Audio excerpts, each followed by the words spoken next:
Assalamualaikum warahmatullahi wabarakatuh. Alhamdulillahilladzi arsala rasulahu bil huda wa dinil haq liyudhhirahu 'alad dini kullihi wa kafa billahi syahida. A'udzu billahi minasy syaithanir rajim. Bismillahirrahmanirrahim. Wa iza sa'alaka ibadi anni fa inni qarib ujibu da'watad da'i iza da'ani falyastajibu li wal yu'minu bi la'allakum yarsudun. Apabila temanmu hai Muhammad atau sahabatmu atau hambaku yang bertanya tentang aku kepada engkau,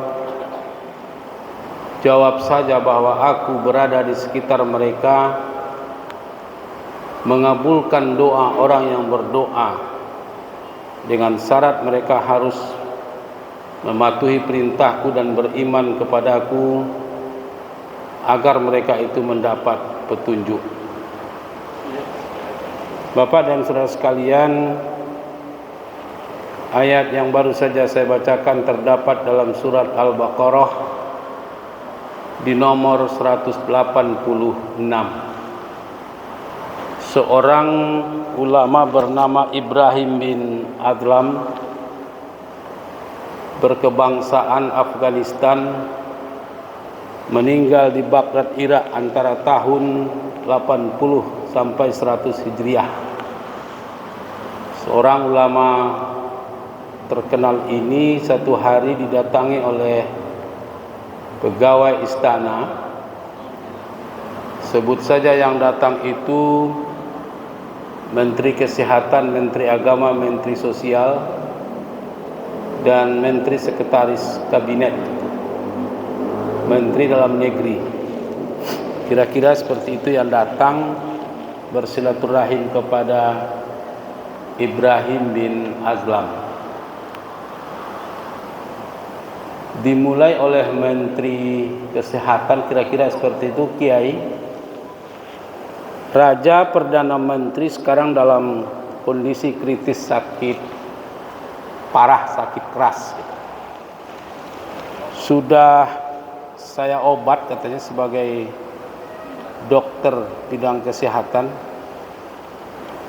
tapi kesehatan Perdana Menteri Kesehatan Raja tidak memperlihatkan tanda-tanda membaik,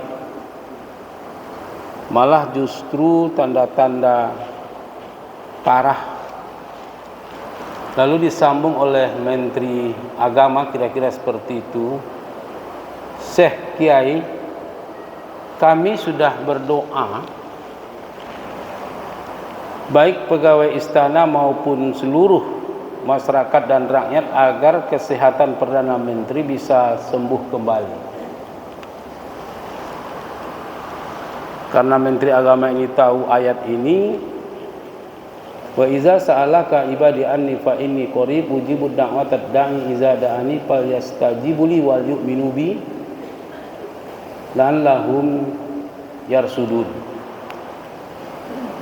Kata Menteri Agama, Syekh Kiai, kan ada ayat dalam surat Al-Baqarah di 186 mengatakan, apabila hambaku, apabila sahabat atau temanmu bertanya kepada engkau Muhammad, kira-kira seperti itu terjemahannya, katakan saja bahwa Allah pasti mengabulkan doanya. Tapi ada syaratnya, mereka harus patuh kepada perintahku dan beriman kepadaku agar mereka itu orang-orang yang mendapat petunjuk. Kira-kira seperti itu. Kok ini doa kami, Syekh, doa pegawai istana dan doa masyarakat ini tidak dikabulkan oleh Allah? Kira-kira seperti itu. Dijawab oleh Syekh Ibrahim bin Adlam, ada 10 macam penyebab doa kita ditolak oleh Allah. Nah, dalam kultum ini ya Itu topiknya, tapi saya yakin dan percaya tidak bisa kita jelaskan satu persatu 10 macam penyebab doa ditolak oleh Allah versi Ibrahim bin Azlam itu. Karena ini berceramah bersambung, maka mungkin bisa kita sambung ceramah-ceramah asar ketika saya yang jadi penceramahnya. Bapak Ibu saudara sekalian, ketika kita bicara doa, ibadah itu ruhnya doa. Salat itu juga ruhnya doa. Saya kasih contoh. Baru saja kita takbiratul ihram, Allahu Akbar. Yang kita baca tetap doa, Allahumma ba'id baini wa baina khotoyaya kama ba'adta bainal masyriqi wal maghrib. Allahumma naqqini min khotoyaya kama yunaqqas thawbul abyadu minad danas. Bapak Ibu saudara sekalian, itu doa. Lalu apa terjemahnya? Ya Allah, ya Tuhanku. Apa doanya? Jauhkanlah dari aku dosa, sebagaimana engkau menjauhkan jarak antara barat dan timur, west and east. Jadi barat dan timur berapa jauhnya? Itu doa. Lalu di bait kedua atau alinea kedua, ya Allah, ya Tuhanku, jauhkanlah dari aku dosa, bersihkanlah diriku dari dosa sebagaimana kain putih dibersihkan dari kotoran. Nah, Bapak dan Saudara sekalian, andaikan doa kita sudah tidak lagi diterima oleh Allah, Al-Quran bicara dari ayat pertama sampai akhir justru doa. Ihdinas siratal mustaqim. Ya Allah, tunjukilah kami ke jalan yang lurus. Ditutup nanti dengan Qul huwallahu ahad, Qul a'udzu birabbin nas. Berlindung dari Tuhan, dari setan yang menggoda manusia. Kira-kira seperti itu. Nah, sekarang doa-doa kita ini sudah ditolak oleh Allah. Penyebabnya ini karena kita juga. Nah, pertama kata Ibrahim bin Azlam, penyebab doa kamu ditolak oleh Allah, pertama katanya, kamu mengenal Allah itu esa, satu, Qul huwallahu ahad, tapi kamu tidak berikan hak-haknya, tidak kamu sembah dia, atau paling tidak kamu mencari sesembahan lain, kamu minta tolong kepada yang lain, padahal Allah sudah cukup menolong kamu. Bapak dan Saudara sekalian, saya kira banyak di antara kita, bukan di sini ya, orang mungkin di tempat lain, banyak di antara kita yang mencari sesembahan, mencari pertolongan